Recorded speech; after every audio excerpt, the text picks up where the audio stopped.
Hello everyone, and welcome back to Hocking Valley Community Hospital's 55 Ways to a Better Me. I'm Katy Kudlapur, and today I thought I would share cooking in the kitchen with a recipe that we like to fix at home.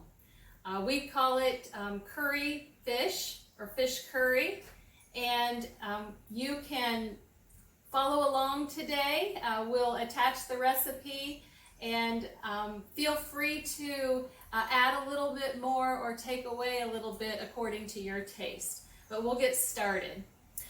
This is a great way to use a white fish that really has some flexibility. It spices it up by making more of an Indian flair on it. I personally like to use cod, and buying it frozen is nice. This cod came locally from Carpenter's. They keep it frozen, so it's easy to pull out, and really the recipe doesn't take a lot of time. The first thing I do is get started with getting the cod in the oven. I bake it first while I prepare the seasoning part.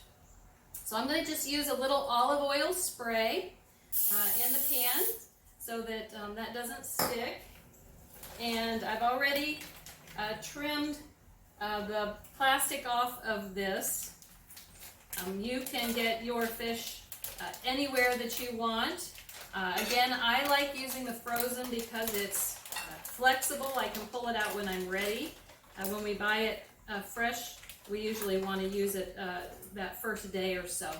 So I'm just going to get rid of this, and I have two pieces here just to show you the freeze wrap, but I think we'll just use the one. And I have already preheated the oven to 350, and we're going to put that in for about 25 minutes. Okay, so the oven is at 350, and we're putting this in. We're going to bake it. I'm not even seasoning, but you're welcome to if you like the fish, because the skillet will have all the flavor, and we'll just be adding the fish to the skillet in the end. Okay, so while the fish is baking, I'm going to go ahead and start the sauce, the spicy sauce that the fish will be coming into. So I'm going to use the stovetop at about a medium to a medium-low heat. And because I'm not going to have high heat for this, I'm going to use an olive oil as just to get the onions started. So I know I didn't measure that, but that's usually roughly about 2 tablespoons that I use. Okay. So as that's heating, I like to use cast iron, but any skillet will do. Cast iron retains the heat. I'm going to add 1 onion.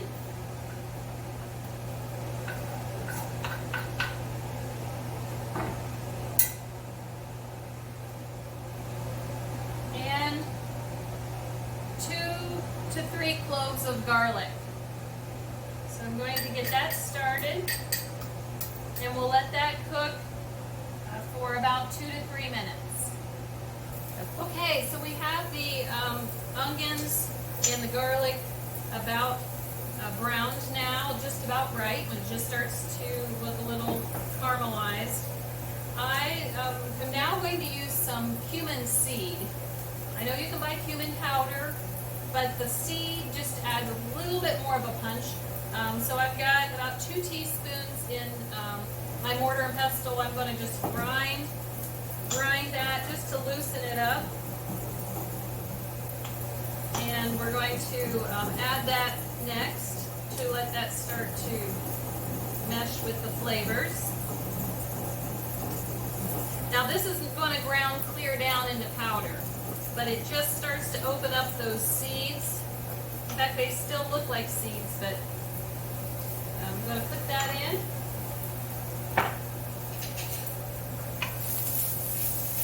And those start to get hot right away. The other seasonings that I'm going to use for this are some curry powder. Now there's a lot of different brands and types, so you really can't go wrong. This is your main flavor, I think. This happens to be like a fish curry, but you really can't go wrong with a curry powder. Now I'm turning my heat down to low while I add this, just because I want to get the spices to kind of. And I'm also going to add some turmeric.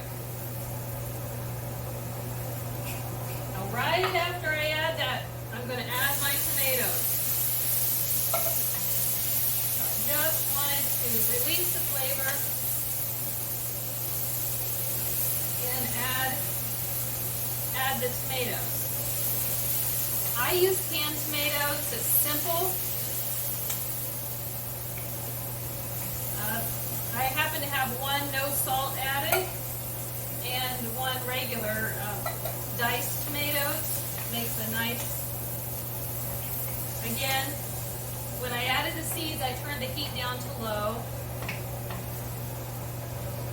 because you don't want the spices to burn. You just want the flavor released. Heat will do that. An alternative here is also using the fire roasted tomatoes. Those add a nice flavor.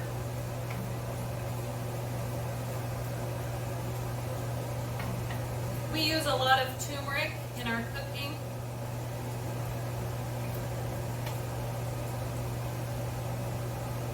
Okay, you can see how easy this is. As that's cooking, I am going to add about a teaspoon of salt. So frozen cauliflower, you can buy frozen cauliflower rice. It's so easy. It just is already riced and you literally open it and heat it. But if you buy a head of cauliflower, or maybe you use some of it, oops, our fish is almost ready. I just take the head and wash it. So I'm going to wash it off, even though that's really a good habit to get into with anything fresh that you buy, is doing that. And then I'm going to cut it into some rough pieces. When you make it fresh, keep in mind that it really only is good for about a day. For some reason, I don't think rice, once you rice it, it doesn't stay fresh long. So I think we'll just make a serving here. This is a food processor. I just put those pieces in the food processor. I'm just going to make enough for our meal at hand, for what fits here. And then I am going to pulse that and rice it down. So I'll show you that. If you pulse it, that will help break down the big pieces. And then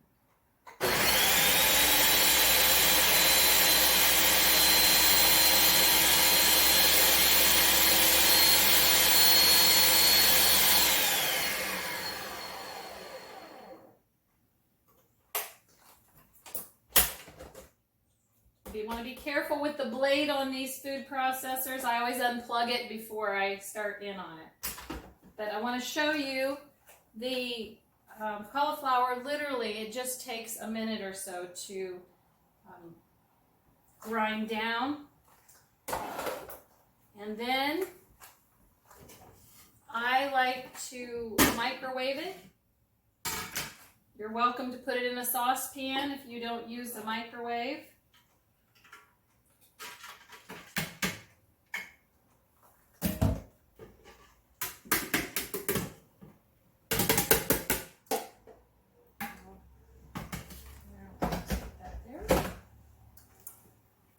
Now, I don't add anything. You're welcome to add a little water, or if you want to season it with, say, some broth, whatever.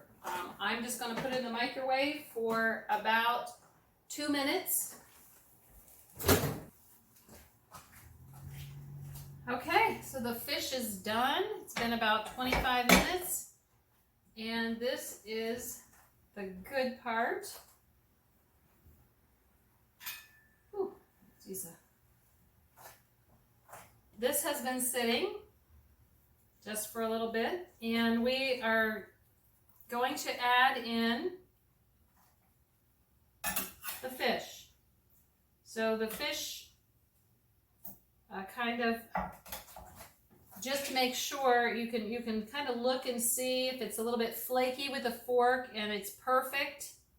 So this is what we're going to use. It may fall apart a little bit when you add it to your dish. That's okay, because you're going to break it apart to eat anyway.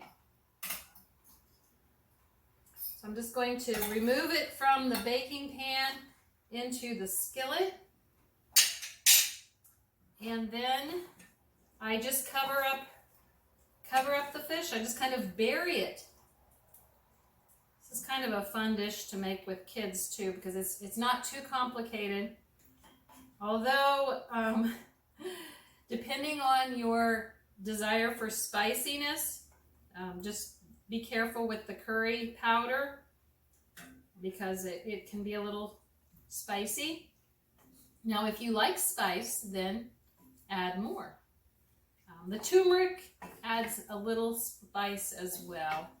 But as you can see, I'm just burying it under there. There's still enough sauce that, depending on if you want to get ready to serve that over rice or cauliflower. The last thing I'm going to do here is use a little bit of cilantro. I already had that cleaned and broken up, just to add to the top of the dish. If you like it, add more. And you can also accent it with lime or lemon. It makes a pretty plate, and that adds, again, a little extra, more of a citrus flavor to it. So you've got some really healthy things in one plate. Great way to eat a flavorful white fish. I will show you the cauliflower, because with rice, regular rice, you can cook it at home in a rice cooker, or you can buy the already made that just takes 90 seconds in the microwave. So, home cooking doesn't have to be difficult. This is our cauliflower rice. And so you've got an extra vegetable there to eat along with that. Depending on how hungry you are, a side salad also makes a nice addition to this meal. And as you can see, we're getting a lot of vegetables in one pot. You can make that a little creamier on your plate, or tame down that hot or spicy flavor with some plain yogurt. Now, this is a plain Greek yogurt. You get more protein in the Greek yogurt if that's something you're wanting with your health goals. But we most generally use plain low-fat yogurt here. It's a little creamier. The Greek yogurt's a little thicker. But what the yogurt does is helps to make this dish a little more creamy and tames down the spicy flavor if it's a little much for you. So I hope that you have enjoyed this recipe, and I look forward to hearing from people that have tried it at home, and whatever you choose to add a little more or take away from to make it all yours. So enjoy Indian curry fish, and until next time, have a great week. Bye.